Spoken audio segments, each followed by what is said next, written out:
The cells in your body are constantly being renewed every single second.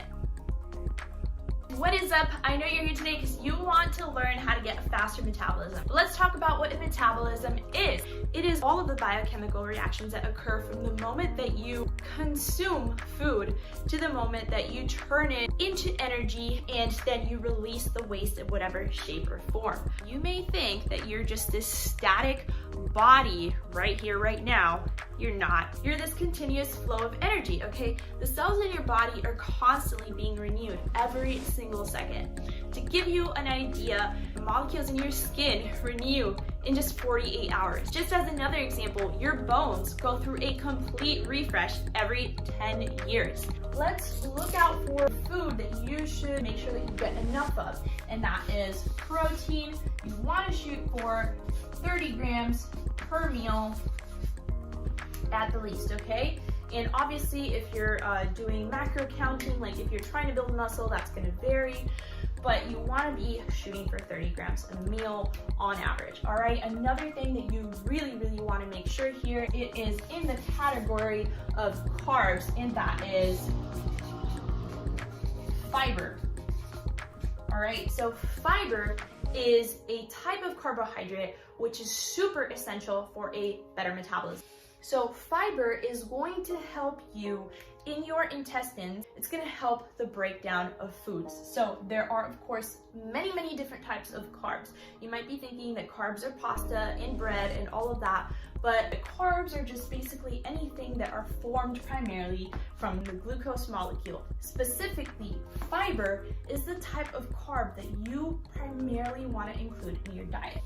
So we are talking your whole wheat bread, the bran, the wheat germ. Vegetables are an amazing source of fiber. So fiber is going to contain all of the right bacteria, all of the right things for your gut to function properly in that metabolic process and the breakdown of foods. All right, so when you get enough protein and fiber in your diet, you are going to be on the right track. So nobody gives the liver enough credit. It is the organ that is keeping you alive along with your heart and your brain and all the most important organs. I want you to think about yourself for a second as a Ferrari or a Lamborghini. Do you want to know what your engine is?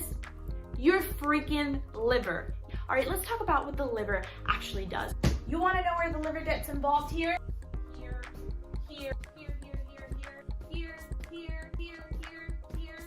It gets involved in all of this. Your liver is literally responsible for the breakdown of proteins, carbs, fats, your micronutrients. Typically, you'll hear about people will get fatty liver because they consume too much alcohol. And typically, people don't realize that doing a keto diet, they also might start to develop the environment for fatty liver. So why have I laid out all of these things? It's because I want you to realize that the liver is one of the most critical organs in your metabolism. And I want you to realize all the things that you do actually consume, not just food. All right, so keep it in mind that if you do want a faster metabolism, you want to balance this out. So if you are consuming caffeine, if you are consuming alcohol, you have to be super careful about overdoing it because your liver is already consuming all of these things. If you're on a keto diet, you better be super wary of the amount of alcohol you consume. It's so important to keep a balance in your body and not overcharge your Ferrari engine, for crying out loud, okay?